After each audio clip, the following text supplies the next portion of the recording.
Good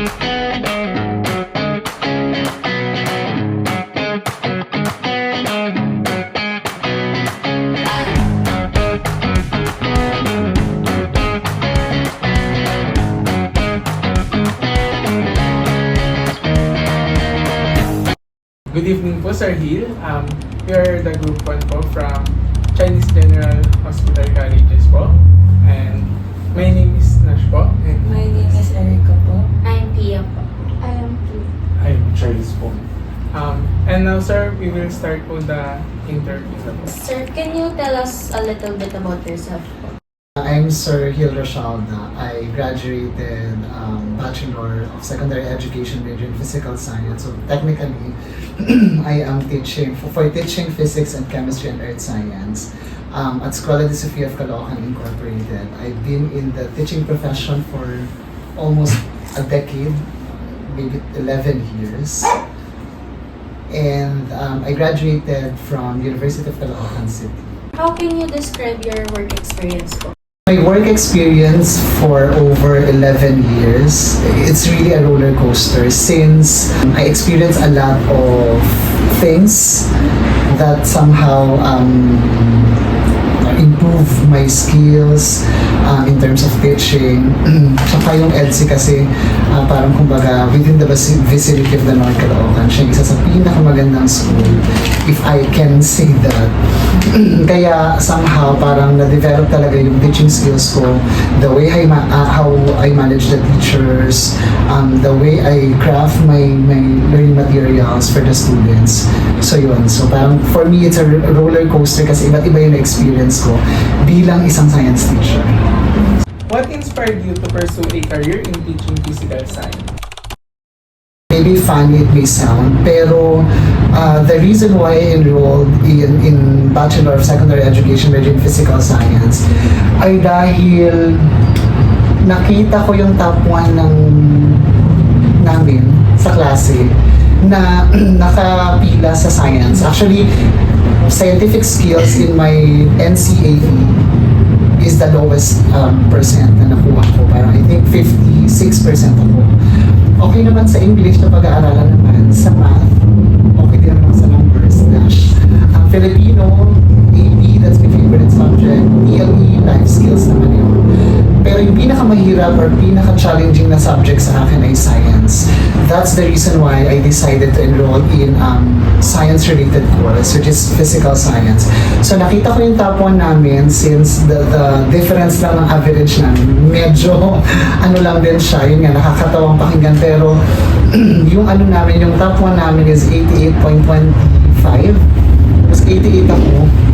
So top 2 ako. So sabi ko parang medyo challenge ko yung sarili ko na parang dun siya sa science, why not i-take ko rin yung science. Kaya I decided to enroll. Nakapila na ako sa political science, but I shift and transfer to physical science. I do not know, maybe to prove something with her, kasi naging classmate ko siya. Then eventually, naging okay naman kami. Wala naman naging problema. So yun yung somehow nag-inspire sa akin. Hindi ko, I do not know if that is an inspiration to parang kumbaga to imitate, pero siguro somehow tinignan ko na lang siya parang as technically plan of God for me. Parang sa tingin ko plano talaga siya sa akin kasi parang nakita ko ngayon yung AP subject just in case na yun yung in-enroll ko na parang somehow it's quite boring compared to physics and chemistry, which allows me to explore, to give different challenging problems. Kaya siguro nilagay niya ako rito dahil may purpose. So yun. Do you see your work primarily as a profession, a mission, a passion, or a vocation, or perhaps a combination of these? How would you describe the role it plays in your life? Actually, I think I can say that it's a combination of all the things that you have said. Para sa akin, it's a profession, a mission, passion, and the last one, vocation. since there are so many things that you can experience in teaching. Parang there are so many sacrifices that you need to endure para lang masabi mo that you are really a teacher. Anong tawag dito? Nakatulong siya sa akin in a way that somehow pag naging teacher ka kasi you need to have long patience. Parang during my college day, as I assessed myself way back during my college days, medyo short-tempered ako, but when I experienced being an actual teacher, parang doon ko na-realize na nagpahaba siya ng pasensya ko. Nagpahaba siya ng understanding ko sa mga estudyante. Kasi pag naging teacher ka, it's not just about teaching the lesson.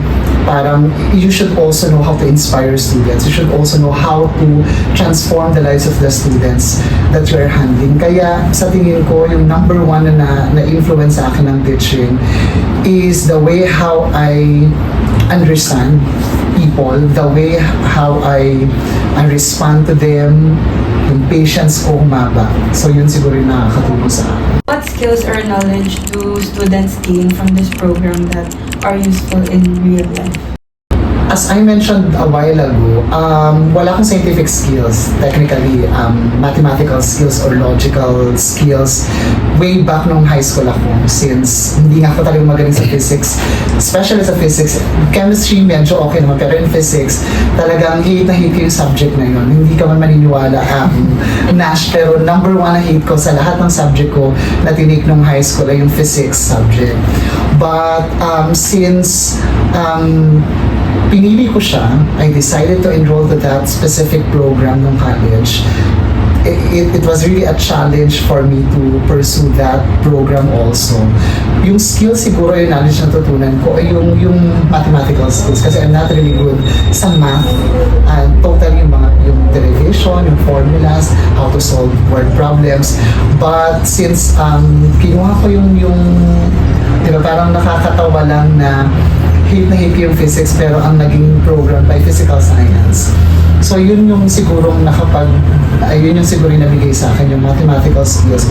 At the same time, critical thinking to solve problems. Hindi lang naman tayo nagsosolve ng problems for physics, ay para na makasolve ng problems. In-apply din dapat natin siya sa buhay. And then the third one, na skill siguro yung curiosity. Parang it made me curious sa lahat ng bagay na nakikita ko, especially in science concepts. So yun. What do you think is the most important lesson students should learn in physical science? In physical science, since kagaya na sinabi ko, physics and chem siya, I think number one na kailangan matutunan ng mga bata is to know how to budget their time. At the same time, kailangan magkaroon din sila ng perseverance. Kasi napakahirap. The same with your course, it requires a lot of perseverance, patience, determination para mapagpatuloy mo yung course na yan. So sa tingin ko, yun yung dapat na matutunan ng mga bata kapag kinuha nila yung course ko. At the same time, yung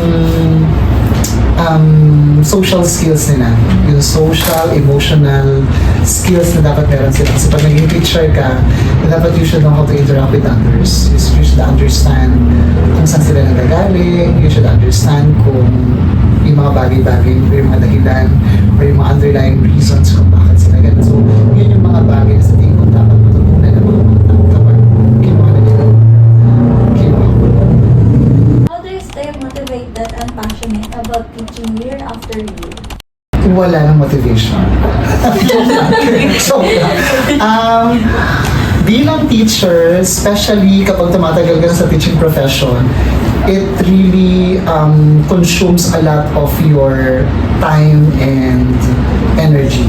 Lalo na kapag 10 taon ka na. Siguro mga first year, andyan pa yung excitement mo, andyan pa yung pagiging ideal teacher mo, andyan pa yung kaya yung mga bagong teacher, napaka-strict. Yung mga bagong teacher, unang taon, pangalawang taon pa after graduation. Parang napaka-ideal pa niyang mga yan. Pero habang tumatagal ka, as you progress with this profession, siguro I always go back to the very reason why I enrolled in in this program. Parang bumabalik ako sa reason kung bakit ako nag-teach yun. Kasi kapag habang tumatagal sa teaching, nawawala na yung passion mo, nawawala na yung ignition sa puso mo na magturo eh. Parang kumbaga may mga times na darating, may mga taon na dumarating yan na lumipas na lang sana isang oras, parang hinihintay mo na lang na matapos na yung oras mo dun sa klase na yun. Then, uuwi ka na tapos pahinga. Kasi yung buhay ng teacher, ano yun eh, pasok, turo, uwi, pasok, turo, uwi. Parang nakapahinga ka lang ng Saturday and Sunday. Sometimes, you extend time pa for paperworks. Pero siguro, tumagal ako ng 11 years in teaching na hindi nawawala ng passion sa pagtuturo.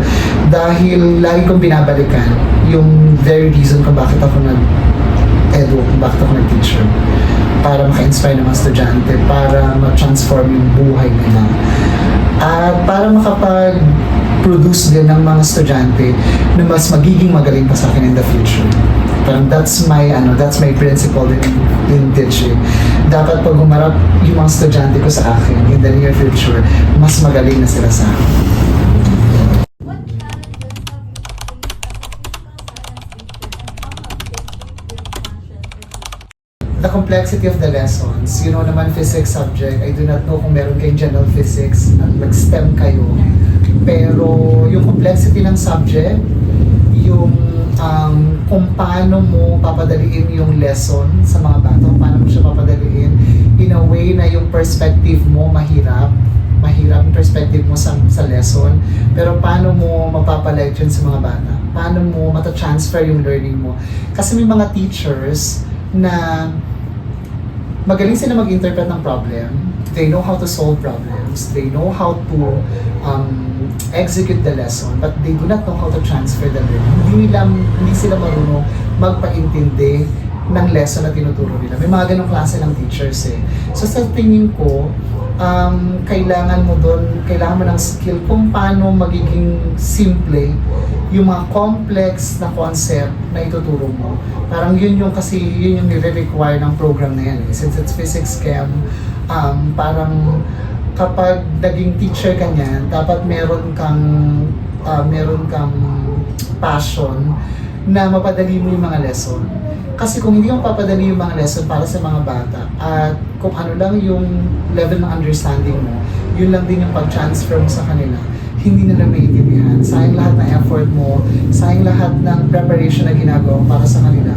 Kung in the end, hindi mo rin naman mata-transfer whatever lesson or concept ang gusto mo i-transfer sa kanila. So I think that's one of the principles din, or parang yun din yung isa sa mga teaching principle ko bilang teacher. Yung mapadali yung mga lesson, yung mga complex na lesson. What do you enjoy most about teaching physical science to students? Siguro yung napapasakit yung ulo nila. Yung pagbibigay ko ng mga word problems. Kasi nag-enjoy ako pag nakikita ko silang nata-challenge. Pag nakikita ko silang kumukunot yung noo, nahihirapan sa mga problema na dapat namin isolve. And then, nasasatisfy din ako kapag nasasagot ko yun at nakikita nyo kung gaano kasimple sagutin yung mga problems na yun. Parang ganun yung ganun yung nagpapa-excite sa akin tuwing magdi-discuss ako ng mga lesson dahil sa physics. Kasi parang it's a fulfilling na parang may aha moment sila once na binigay ko yung challenging question, tapos sinolve ko siya, tapos nakita nila kung paano siya kadaling isolve, tapos after giving another set of problem, kaya na nilang sumagot. So parang sa tingin ko yun yung nakakapag-inspire sa akin, nakakapagpa-enjoy sa akin. Bukod doon, siguro yung appreciation na despite the fact that your subject is really hard, they perceive it as really a hard subject, pero hindi sila nagagalit sa akin. Parang still pa din. Parang nai-enjoy pa rin nila yung subject ko kahit na nahihirapan sila. Alam kong nahihirapan sila. That's also the reason why I always extend my time to help them. We do review session before the examination.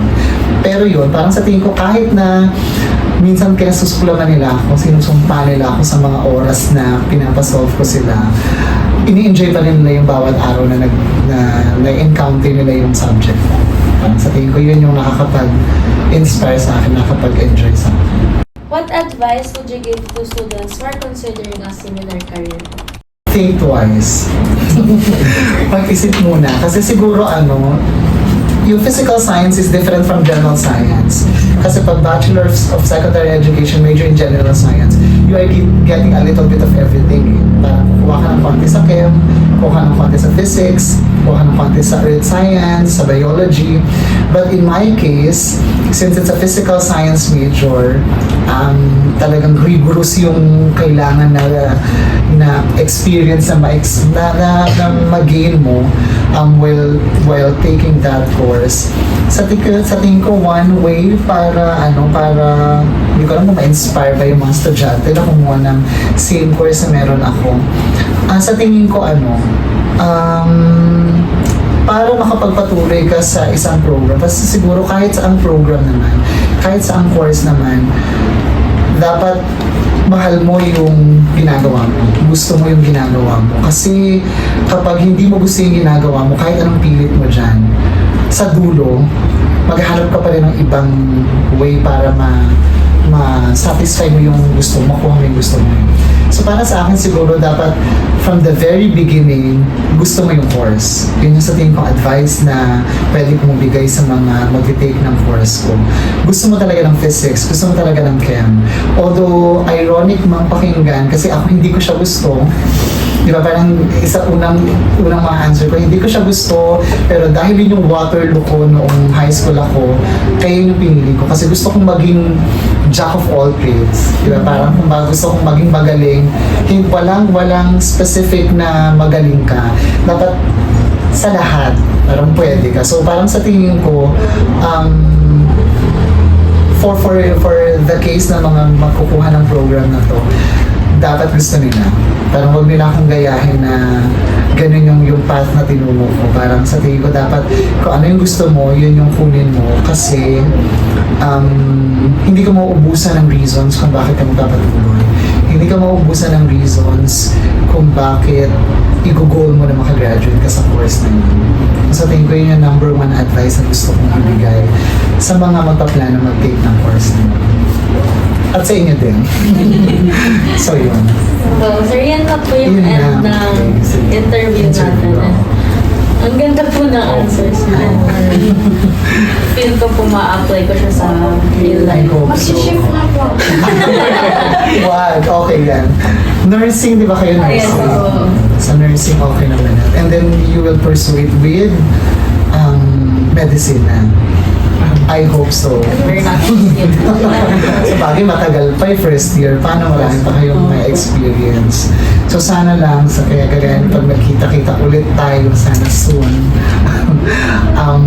kagaya kay Nasha, sana mas magaling na si Nasha sa akin. Sana mas successful na si Nasha sa akin. Thank you Thank you so much. Thank you. Thank you so much Enjoy for your time and effort po. We really Thank you. appreciate you having Sure. here and giving us your Malakas lang talaga ito si Nasha sa akin. And we really appreciate you po for answering our questions genuinely. Sure. Thank you so much. So, mag-picture na tayo. Yes po.